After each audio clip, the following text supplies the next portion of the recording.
الرحمن الرحیم۔ اللہ تبارک و تعالیٰ کے پاکیزہ نام سے آغاز کرتے ہیں جو بہت مہربان نہایت رحم والا ہے۔ درس بخاری کا سلسلہ جاری و ساری ہے اور الحمدللہ پچھلے پروگرام میں 462 نمبر 462 نمبر حدیث پاک ہم نے عرض کی تھی اور اس پہ درس کی سعادت حاصل کی تھی۔ اگلا باب امام بخاری رحمۃ اللہ علیہ نے قائم فرمایا کہ باب الخیمتی فی المسجد للمرضى وغیرہم، یعنی بیماروں اور ان کے علاوہ لوگوں کے لیے مسجد میں خیمہ لگانے کا باب۔ سیدہ عائشہ صدیقہ رضی اللہ تعالی عنہا اس کی راویاں ہیں اور حدیث پاک ہے 463 نمبر۔ آپ بیان کرتی ہیں کہ جنگ خندق کے دن حضرت سعد رضی اللہ تعالی عنہ کے بازو کی ایک رگ میں زخم آ گیا، وہ تلوار وغیرہ لگی یا تیر لگا تو وہ رگ کٹ گئی اور اس سے بلیڈنگ ہو گئی بہت زیادہ۔ تو نبی کریم صلی اللہ علیہ وسلم نے مسجد میں ان کے لیے ایک خیمہ لگا دیا تاکہ لوگ ان کے قریب سے عیادت کر لیں، ان کے پاس آ کے ذرا ہمدردی کا اظہار کریں۔ اور مسجد میں بنو غفار کا بھی خیمہ تھا، یعنی ایک اور قبیلے والے بھی تھے، ان کے لیے بھی نبی کریم صلی اللہ علیہ وسلم نے خیمہ لگانے کی اجازت مرحمت فرمائی۔ پھر لوگوں کو صرف اس چیز نے خوف میں، روب میں، پریشانی میں مبتلا کر دیا کہ حضرت سعد رضی اللہ تعالی عنہ کی طرف سے خون بہہ کر آ رہا تھا، یعنی وہ بلڈ رکا نہیں بلکہ وہ پھر رشتہ ہوا آگے آ گیا، تو لوگ خوف زدہ ہو گئے۔ پھر لوگوں نے کہا کہ اے خیمے والو، یہ کیا چیز ہے جو تمہاری طرف سے ہمارے پاس آ رہی ہے؟ تو لوگوں نے کہا کہ یہ تو حضرت سعد رضی اللہ تعالی عنہ کے زخم سے خون بہہ رہا ہے، یہ وہی ہے۔ تو پھر جا کر جب دیکھا تو پس وہ اس میں فوت ہو گئے تھے، یعنی اس زخم کی وجہ سے آپ کا انتقال ہو گیا تھا۔ تو اس سے معلوم ہوا کہ ایک بات تو یہ کہ اگر ضرورت ہو، صحیح ضرورت ہو، تو مسجد میں خیمہ وغیرہ لگا کر وہاں پر کسی کا قیام بھی شرعاً جائز ہے۔ اور یقینی سی بات ہے کہ آپ لوگ کوئی معتکفین تو نہیں تھے، اس کا مطلب ہے کہ غیر معتکف بھی کسی صحیح ضرورت کی بنا پر مسجد میں قیام کر سکتا ہے، خصوصاً جب حاکم اسلام ہو، جیسے کہ نبی کریم صلی اللہ علیہ وسلم کی مختلف حیثیتیں ہیں۔ اگر آپ دیکھیں تو ایک حیثیت آپ کی حاکم اسلام کی بھی ہے، تو حاکم اسلام جب حکم دے دے تو پھر بہرحال، اور آپ شارع علیہ السلام بھی تھے، تو لہٰذا اس سے مسئلہ واضح ہوا کہ مسجد میں کسی کا عارضی قیام صحیح ضرورت کی بنا پر شرعاً بالکل جائز ہے۔ اور اس کے لیے بہتر یہ ہے کہ یہ خیمہ اسی لیے لگایا گیا کہ اگر ویسے ہی رکھتے تو انتشار ہوتا، ذرا نماز میں خلل پیدا ہو سکتا ہے کہ جب کوئی بیمار لیٹا ہو، نماز پڑھ رہے ہیں، اس کی طرف توجہ ہلے گا، تھوڑا توجہ ہو جائے گی، تو یہ خیمہ سا لگا دیا گیا تاکہ وہ اندر یکسوئی محسوس کریں اور باہر والوں کی نماز میں کوئی خلل پیدا نہ ہو۔ لیکن بہرحال یہ اجازت حاصل ہوئی کہ اگر کوئی شخص رمضان کے علاوہ جو 10 دن کے اعتکاف ہوتا ہے اس کے علاوہ بھی مسجد میں ٹھہرے گا تو اس کو ٹھہرنے کی اجازت اس وقت ہو سکتی ہے جب صحیح ضرورت ہو۔ اور بہتر یہ ہوتا ہے کہ علماء نے ارشاد فرمایا کہ اگر کوئی مسجد میں مثال کے طور پہ سونے کا ارادہ کرتا ہے، یا جیسے مسافر ہوتے ہیں بعض اوقات اور کسی جگہ کہیں ان کو قیام میسر نہیں آتا تو وہ مسجدوں میں ٹھہر جاتے ہیں، خصوصاً تبلیغ دین کرنے والے مختلف قافلے جاتے ہیں، مختلف لوگ تبلیغ کے لیے جاتے ہیں اور پھر مساجد کے اندر قیام کرتے ہیں، تو 2 دن 3 دن اگر وہاں کے آداب کا لحاظ رکھا جائے، مسجد کو آلودہ نہ کیا جائے، مسجد کے ادب اور احترام کو بالکل ملحوظ رکھا جائے تو پھر اس قیام کی اجازت ہو سکتی ہے۔ اور فقہاء نے احتیاطاً یہی ارشاد فرمایا کہ ایسے اشخاص کو چاہیے کہ جب مسجد میں داخل ہوں تو نفلی اعتکاف کی نیت کر لیں، یعنی دل میں نیت، دل کے پختہ ارادے وہ کہتے ہیں، تو دل میں ارادہ کر لیں کہ میں نفلی اعتکاف سے ہوں، بس ہو جائے گی، اعتکاف سٹارٹ ہو جائے گا۔ یا پھر زبان سے کہہ لیں نویت سنت الاعتکاف، میں نے سنت اعتکاف کی نیت کی۔ سنت اس کو اس لیے کہتے ہیں کہ نبی کریم صلی اللہ علیہ وسلم نے بھی اعتکاف فرمایا اس اعتبار سے، اگرچہ یہ نفلی اعتکاف ہوتا ہے۔ تو اس کے علماء نے فرمایا کہ اس کے بعد اگر کوئی شخص مسجد میں کھاتا ہے، پیتا ہے یا سوتا ہے تو اس کے لیے کراہت نہیں رہے گی، کیونکہ معتکف کے لیے بضرورت مسجد میں ان چیزوں کی اجازت ہوتی ہے۔ اور یہ ہم تمام دیکھنے والوں کی خدمت میں بھی گزارش کرتے ہیں، خصوصاً جو مسجد کی کمیٹیاں ہیں، جو مسجد میں جلسے وغیرہ کرواتی ہیں، محافل کا اہتمام کرواتی ہیں، درس قرآن ہیں، درس حدیث کا اہتمام ہوتا ہے، اور بعض اوقات وہاں پر کھانے پینے کا بھی سلسلہ چل نکلتا ہے۔ تو یہ اکثر دیکھا ہے کہ لوگ اعتکاف کی نیت کے بغیر ہی وہاں پہ کھاتے پیتے ہیں، اور بعض اوقات تو قالین پہ گرا رہے ہوتے ہیں، مسجد کو آلودہ بھی کر رہے ہوتے ہیں۔ یاد رکھیں یہ سب خلاف سنت ہے، بلکہ بعض صورتوں میں گناہ بھی ہے کہ اگر مسجد کو آلودہ کیا تو گناہ کی صورت بنے گی۔ اس لیے کمیٹی کو چاہیے کہ بہتر یہ ہے کہ وہاں نہ کھلایا جائے، بلکہ پیکٹ سسٹم رکھے جائیں کہ لوگوں کے ہاتھ میں دے دیں، اب گھر جا کے کھائیے، تاکہ مسجد اس سے آلودہ ہی نہ ہو، اور اس کو مسجد میں لائیں بھی نہیں، وہ باہر ہی اس کا انتظام ہونا چاہیے تاکہ لوگ نکلتے جائیں اور باہر ان کے ہاتھ میں پکڑاتے جائیں، یہی عافیت کا راستہ ہے۔ لیکن ہمارے ہاں جو چوپال بنتی ہے مسجد، جو منڈی کا ایک منظر پیش کرتی ہے کہ بکرا منڈی میں اتنا شور نہیں ہوتا ہوگا، مچھلی منڈی میں نہیں ہوتا ہوگا جتنا ہماری مساجد کے اندر ان اوقات میں شور ہوتا ہے۔ اتنا شور و غل کریں گے، اتنا شور و غل کریں گے، کچھ انتہا نہیں۔ حالانکہ رحمت کونین صلی اللہ علیہ وسلم کا واضح فرمان عالی شان ہے کہ مسجد کو پاگلوں، بچوں اور بلند آوازوں سے بچاؤ۔ بلند آواز سے مراد ہے جو ذکر الہی کے علاوہ بلند آواز، کیونکہ ذکر الہی تو کر سکتے ہیں، جیسے اذان ہے، خیر اگرچہ وہ مسجد کے اندر نہیں دیتے، حجرے وغیرہ میں ہے، لیکن اسپیکرز وغیرہ ہوتے ہیں، آواز گونجتی ہے، یا قراءت امام صاحب کرتے ہیں تو بلند آواز ہوتی ہے، تقریر کرتے ہیں، بیان کرتے ہیں تو آواز بلند ہو جاتی ہے، یہ منع نہیں ہے۔ یہ وہ بلند آواز ہے کہ جو ذکر الہی کے علاوہ ہے، جیسے ہمارے ہاں فضولیات ہوتی ہیں، بعض اوقات ایسی مساجد بھی دیکھی ہیں کہ جمعے کی نماز ختم ہوئی، اب یہ آپس میں ملاقات شروع ہوئی تو اتنا شور و غل، اسی طرح عید کے اندر ہر شخص لاؤڈلی بولنا شروع کر دیتا ہے، شاید وہ شور کی وجہ سے اپنی آواز کو دوسرے کے کانوں تک پہنچنے کو کے بارے میں یہ محسوس کرتا ہے کہ شاید پہنچ نہیں رہی، تو وہ تھوڑا سا اور بلند کرتا ہے، یہی سنت دوسرا پوری کرتا ہے، تیسرا پوری کرتا ہے، اور سب جو بلند آواز سے بولتے ہیں تو ایک بہت ہی خطرناک قسم کی صورتحال سامنے آتی ہے، جس سے بچے ایک منفی اثر قبول کرتے ہیں۔ ہم نے دیکھا ہے مساجد کے اندر اکثر جو مطلب عمر رسیدہ حضرات ہوتے ہیں، اگر بچہ تھوڑا بھی شور کر دے یہ اس سے زیادہ شور کرنا شروع کر دیتے ہیں، اور خاموش ہو جاؤ، دفعہ اور نکل جاؤ مسجد سے باہر۔ اتنا بچوں نے نہیں بدتمیزی کی تھی جتنا بے ادبی کا ارتکاب ان ڈانٹنے والے صاحب نے کر دیا۔ اور پھر یہی وہ صاحب ہوں گے کہ جیسے ہی نماز ختم ہوگی، ابھی آپس میں بزرگان دین ملاقات کرتے ہیں آپس میں تو اتنا شور کرتے ہیں کچھ حد نہیں۔ آپ کو کہہ کر تو بتا دیں کہ ابھی تو آپ بچے کو ڈانٹ رہے تھے اور کان پکڑ کے اس کو کہہ رہے تھے مسجد سے باہر نکل جاؤ، تم شور کر رہے ہو اور آپ کیا کر رہے ہیں یہاں پر۔ تو اب یہ ایسا کہیں گے تو بس وہ برا مان جاتے ہیں، اپنی غلطی دیکھنے کے لیے کوئی تیار نہیں ہے، خود پر تنقید برداشت کرنے کے لیے کوئی تیار نہیں ہے، دوسروں پر روب جمانے کے لیے اور اپنے آپ کو صاحب تقوی، شاید صاحب تقوی ظاہر کرنے کے لیے دوسروں کے ساتھ اس قسم کا معاملہ ہو جاتا ہے۔ تو بہرحال خلاصہ کلام یہ ہے کہ مسجد کو آلودگی سے بچانا لازم ہے، اس کے لیے صحیح اہتمام ہونا چاہیے، اور بضرورت مسجد میں قیام ہو سکتا ہے، اعتکاف کی نیت کی بات کر لیں تو بہتر ہے۔ حضرت سعد رضی اللہ تعالیٰ عنہ کے بازو پہ زخم آیا اور بلیڈنگ ہو رہی تھی، تو نبی کریم صلی اللہ علیہ وسلم نے آپ کو مسجد میں رہنے کی اجازت مرحمت فرمائی۔ علت یہ لکھی ہے تاکہ لوگ آسانی سے آپ کی عیادت کر سکے۔ معلوم ہوا کہ یہ صحابہ کرام علیہم رضوان میں رائج تھا، خود نبی کریم صلی اللہ علیہ وسلم نے یہ تصور عنایت فرمایا کہ اگر کوئی بیمار ہو جاتا ہے، کوئی پریشان ہوتا ہے تو اس کے پاس آ کر ہمدردی کا اظہار کیا جائے۔ حالانکہ صحابہ کرام علیہم رضوان اپنی کیفیات پہ بہت زیادہ غالب اور اپنے تمام پریشانیوں میں مکمل طور پہ اللہ تبارک و تعالیٰ کی طرف رجوع کرنے والے تھے۔ ایسا نہیں تھا کہ اگر کوئی ان کی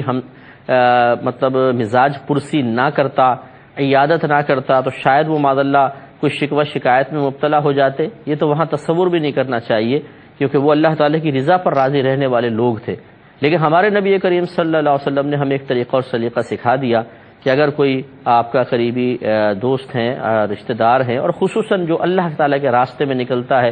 اور پھر کسی آزمائش میں مبتلا ہو جاتا ہے تو اس کی عیادت کرنی چاہیے، اس کے پاس جا کر ہمدردی کے جملے بولنے چاہیے اگر آپ کے پاس وقت ہو تو، کیونکہ یقینی سی بات ہے کہ یہ ایسا تو نہیں ہوا ہوگا کہ اگر آپ حضرت سعد رضی اللہ تعالیٰ عنہ مسجد میں ٹھہرے تو ایک صحابی نے آ کر عیادت کی ہوگی، جس کو وقت ملا ٹھیک ہے وہ آ گیا۔ تو ضمناً یہ بھی ایک ہم عرض کر دیتے ہیں کہ بعض اوقات ہم بیمار پڑتے ہیں تو ہم گنتے ہیں کہ کون کون آیا اور کون کون نہیں آیا، شمار کیا جاتا ہے، فلاں آیا فلاں آیا فلاں آیا، پھر کہتے ہیں دیکھ لو میں کتنا بیمار ہوا، فلاں نہیں آیا مجھے دیکھنے کے لیے، اب یہ بیمار پڑے گا ہم بھی کبھی نہیں جائیں گے۔ اب اس کا بدلہ لینے کے ٹھان لیتے ہیں فوراً. ارے بھائی کوئی بیچارے کی مجبوری ہوگی، ہو سکتا ہے پریشانی ہو سکتا ہے وہ جان بوجھ کر بھی نہیں آیا، تو کیا شرعی لحاظ سے یہ وجہ ناراضگی بنانا صحیح ہے؟ کم از کم کچھ اپنا خود احتسابی کا عمل بھی اپنے لیے جاری کیا جائے، کچھ ذہن لڑایا جائے کہ ہم کر کیا رہے ہیں، کس مقام پہ ہمارے لیے ناراض ہونا شرعاً جائز ہے اور کس مقام پہ ناراض ہونا گناہ اور حرام ہے. کوئی پرواہ نہیں ہے، اپنی عقل سے فیصلے کرتے ہیں، شریعت کو رکھ دیتے ہیں سائیڈ میں اور خود فیصلے کرنا شروع کر دیتے ہیں. تو یاد رکھیں کہ عیادت کرنا، کسی کے پاس جا کر ہمدردی کے، پیار محبت کے 2 جملے بول دینا، مزاج پرسی کرنا، یہ امر مستحب ہے. یعنی کریں گے تو ثواب ملے گا، نہیں کریں گے تو گناہ نہیں ہے. جب شریعت اس کی شرعی حیثیت یہ رکھ رہی ہے کہ آنے والا آئے تو اچھی بات ہے، نہ آئے تو اس کو شریعت کہتی ہے تو گناہگار نہیں ہو رہے، تو پھر آپ اور میں کون ہوتے ہیں کہ ہم اس کو اتنا بڑا قصوروار تصور کرنے لگ جائیں کہ اس سے کلام ترک کرنا، میل جول ترک کرنا اپنے لیے شرعاً جائز سمجھیں. حالانکہ قطع رحمی حرام ہے، اس کا آنا نہ آنا حرام نہیں تھا، نہیں آیا ٹھیک ہے، ثواب سے محروم ہوا، اور اگر صحیح مجبوری کی بنا پر نہیں آیا تو پھر ثواب سے بھی محروم نہیں ہوگا. اللہ تعالیٰ اس کی نیت کے مطابق اس کو اجر عطا فرمائے گا. جبکہ قطع رحمی کرنا، رشتہ توڑ دینا بلا کسی وجہ شرعی کے، کسی کو انتقام کا نشانہ بنانا، یہ حرام ہے، مکروہ تحریمی ہے، یہ گناہ ہے. تو ایک شخص گناہ نہیں کر رہا، ہم خود گناہ کر رہے ہیں، پھر بھی تقوی والے ہم ہیں، وہ بیچارہ نہیں ہے. یہ غلط روش ہے، اس سے بچنا چاہیے. تو بہرحال اگر مسجد میں اگر کوئی شخص مطلب کہیں پہ بیمار ہے، عیادت کر سکتے ہیں. پھر دیکھیے خود رحمت کونین صلی اللہ علیہ وسلم نے چونکہ آپ کو وہاں رکھا اور لوگ آ کے عیادت کر رہے ہیں، تو اس کا مطلب یہ ہوا کہ ایسا نہیں تھا کہ وہ کوئی اپنی بیماری کو کیش کر رہے ہیں یا کوئی شکوہ شکایت معاذ اللہ مقصود ہے. معلوم یہ ہوا کہ اگر کوئی مریض ہو جاتا ہے اور لوگوں کو بتاتا ہے کہ جی میں مریض ہوں اور لوگ اس کی عیادت کے لیے آتے ہیں، تو اس سے کوئی اس کے بیماری پہ صبر کا ثواب کم نہیں ہو جاتا، نہ یہ کوئی معیوب چیز ہے. ہاں اگر کوئی مطلب خواہش یہ رکھے کہ بس وہ لوگ میرے پاس آئیں اور میری صبر کی داد دیں، میری ہمت کی داد دیں جو میں بیماری سے لڑ رہا ہوں، یعنی اللہ کے لیے وہ اس کو برداشت نہ کرے بلکہ لوگوں کو دکھانے کے لیے کرے، اور جب لوگ چلے جائیں تنہائی میں تو پھر معاذ اللہ اللہ تعالیٰ کو برا بھلا کہنا شروع کر دے. یا اللہ تعالیٰ تو نے میرا ہی گھر دیکھ لیا، میرے اوپر ہی تو نے مصیبت نازل کر دی، مجھے تو نے بیمار کر دیا، مجھے محتاج کر کے پٹخ دیا، تیرا کیا فائدہ ہوا، یہ کیسا انصاف ہے، یہ کیا معاذ اللہ ظلم ہے. اس طرح کے بھی لوگ ملتے ہیں کہ لوگوں کے سامنے بڑے صبر کے پہاڑ بنیں گے اور بھائی لوگ کہیں گے واہ جی کیا بات ہے آپ کی صاحب، کیا صبر و تحمل ہے. اور جہاں وہ باہر نکلے نہیں تو وہاں پہ اللہ سے لڑائی شروع کر دی. وہ گھر والے زیادہ بہتر جانتے ہیں، کیونکہ گھر والوں کے سامنے پھر انسان بہت زیادہ تکلف، اداکاریاں اور ریاکاریاں کر نہیں سکتا ہے، وہ اپنے خول سے باہر آ جاتا ہے. تو گھر والے جانتے ہیں کہ یہ لوگوں کے سامنے تو کتنی کامیاب اداکاری کر رہا تھا، لیکن جہاں لوگ گئے تو پھر یہ دوبارہ حقیقی دنیا میں لوٹ آیا اور یہ حرکتیں شروع ہو گئی.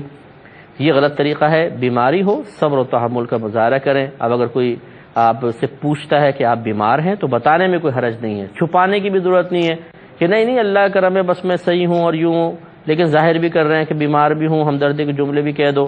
تو اس طرح کی کوئی ضرورت نہیں، سیدھی سیدھا کہہ دیں ہاں یار بیمار ہوں لیکن پھر بھی ہر حال میں اللہ تعالیٰ کا شکر ہے. یہ بہت پیاری بات ہوتی ہے. الحمدللہ رب العالمین علی کل حال. سرکار نے ایک صحابی سے پوچھا آپ کیسے ہیں؟ انہوں نے یہی جواب دیا الحمدللہ رب العالمین علی کل حال، کہ اللہ تعالیٰ کا بڑا کرم ہے، اللہ کے لیے حمد ہے، اللہ کا شکر ہے ہر حال میں. تو سرکار نے ارشاد فرمایا میں تمہاری زبان سے یہی سننا چاہتا تھا. یہ بھی بڑی پیاری بات ہے کہ اگر کوئی ہمارے پاس آتا ہے تو یہ نہیں کہ شکوہ شکایت کے انبار لگا دیں. ایک ہوتا ہے اپنی بیماری کا اظہار کرنا، یہ منع نہیں ہے، آپ کر سکتے ہیں. کیا ہوا خیریت ہے؟ بخار ہو گیا 2 دن سے، فلاں مرض ہو گیا، نزلہ ہو گیا، کہہ دیا آپ نے. ایک ہے کہ پھر اس کی تمہید شروع کر دی، اس کے بعد تبصرہ شروع کر دیا یار بخار ہو گیا، توڑ کے رکھ دیا بخار، پتہ نہیں کب یہ مصیبت دور ہوگی کیا یہ، اور پھر اتنے سارے شکوے شکایت. یہ غلط طریقہ ہے. صبر و تحمل کرنا چاہیے. تو خلاصہ کلام یہ ہوا کہ اگر آپ کوئی بیمار ہو جاتا ہے اور اعلانیہ طور پہ لوگوں کے سامنے وہ بیمار بیٹھ جاتا ہے کہ لوگ آ کے عیادت کریں تو اس میں کوئی حرج نہیں ہے. اس کو یہ سمجھنا کہ جی یہ صبر و تحمل نہیں کر پا رہے اور ہمدردی کا اظہار ہمدردی چاہتے ہیں اور صبر و تحمل کے منافی ہے شاید یہ چیز، ایسی بات نہیں ہے، یہ شرعاً جائز ہے. اور پھر حضرت سعد رضی اللہ تعالی عنہ کہ کثرت سے خون بہنے کی بنا پر آپ کا وصال ہو گیا. کیونکہ پہلے دور میں بہرحال موت کا تو وقت مقرر ہی ہے، تو یہ تو ہم نہیں کہیں گے کہ اگر ان کو یہ فلاں سہولیات مل جاتی تو وہ نہ فوت ہوتے، فوت تو ہونا ہی تھا، لیکن ہر چیز کا کوئی نہ کوئی دنیا کے اندر ایک ظاہری سبب بھی ہوتا ہے۔ تو یہ بلیڈنگ اس کا ظاہری سبب بن گئی کہ اس دور میں اس طرح اچھے انداز سے ٹانکے وغیرہ لگانے کا اور دیگر علاج کا یا بلڈ وغیرہ روکنے کا اتنا مؤثر انتظام نہیں تھا، تو آپ کو یہ شہادت حاصل ہو گئی۔ اللہ تعالیٰ کی راہ میں اگر کوئی اس طریقے سے لڑتے لڑتے شہید ہو جاتا ہے، یعنی قتل ہو جاتا ہے، تو اس کو شہادت کا مقام ملتا ہے۔ لیکن ایک ہوتا ہے شہید فقہی۔ شہید فقہی وہ ہوتا ہے جو میدان جنگ میں کسی اللہ کے لیے لڑتے ہوئے دشمن کی طرف سے آلات جارحہ سے، یعنی ایسا آلہ کہ جو قتل کے لیے ہو، جیسے تلوار ہے، چاقو ہے، آج کل گنز وغیرہ ہیں، اگر وہ مطلب اس کو لگ جاتی ہیں اور پھر وہ ادھر ہی اس کا انتقال ہو جاتا ہے اسی زخم کی وجہ سے، اور اسے وہاں سے اٹھا کر تیمار داری کے لیے لے جایا بھی نہ گیا ہو، آپ کو جیسے لے کر آ گئے، لایا بھی نہ گیا، ادھر ہی ان کا انتقال ہو جائے، اسے کہتے ہیں شہید فقہی۔ ان کے بارے میں حکم یہ ہوتا ہے کہ ان کو غسل نہیں دیا جائے گا، اسی طریقے سے ان کو ان کی نماز جنازہ پڑھ کے ایز اٹ از ان کو دفنانے کا حکم ہے، تاکہ میدان محشر میں یہ اسی طرح خون آلودہ جسم کے ساتھ اٹھیں اور اللہ تعالیٰ کی بارگاہ سے ایک ایک قطرے کے بدلے میں انعام پائیں۔ لیکن اگر کوئی میدان جنگ میں زخمی ہو گیا، پھر وہاں سے اس کو اٹھا لیا گیا اور کہیں اور لے جا کے تیمار داری وغیرہ کی گئی، اب ان کا وصال ہوا، تو شہید تو وہ کہلائیں گے کہ اللہ کی راہ میں اس زخم کی وجہ سے ہوئے، لیکن شہید فقہی نہیں ہوگا، تو ان کو پھر غسل بھی دیا جائے گا اور باقی تمام کارروائیاں کی جائیں گی۔ تو اس سے بھی معلوم ہوا کہ دیکھیں صحابہ کرام علیہم الرضوان نے اپنی جانیں مذہب اسلام کے لیے قربان کر دیں۔ ان کا بھی گھر بار ہوگا، ان کے ماں باپ ہوں گے، بیوی بچے ہوں گے، دوست احباب ہوں گے، ان کے پاس بھی مال و متاع تھا، لیکن جب دین اسلام کے لیے قربانی کا وقت آیا تو انہوں نے اپنے آپ کو پیش کیا اور اس طریقے سے مقام شہادت حاصل کر کے دنیا سے رخصت ہوئے کہ قیامت تک کے لیے اپنے ناموں کو روشن کر گئے۔ تو دین کوئی ان کی ذاتی میراث نہیں تھی، ذاتی جاگیر نہیں تھی کہ جس کی حفاظت کے لیے انہوں نے اپنی جانیں قربان کی، بلکہ دین جس طرح صحابہ کرام علیہم الرضوان کے لیے تھا، اسی طرح آپ کے میرے لیے بھی ہے۔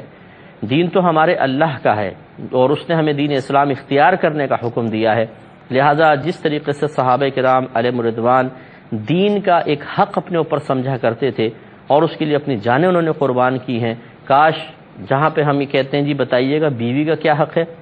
بچوں کا کیا حق ہے، ماں باپ کا کیا حق ہے، پڑوسی کا کیا حق ہے،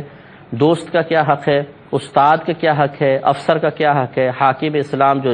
اچھا ہو، صحیح ہو، انصاف کرنے والا، اس کا کیا حق ہے، تو اور مسافر کا ساتھ ہمارے سفر کرنے والے کا کیا حق ہے، تو پھر ساتھ ساتھ یہ بھی کاش ہماری زبان پر سوال آئیں کہ اسلام کا ہم پر کیا حق ہے۔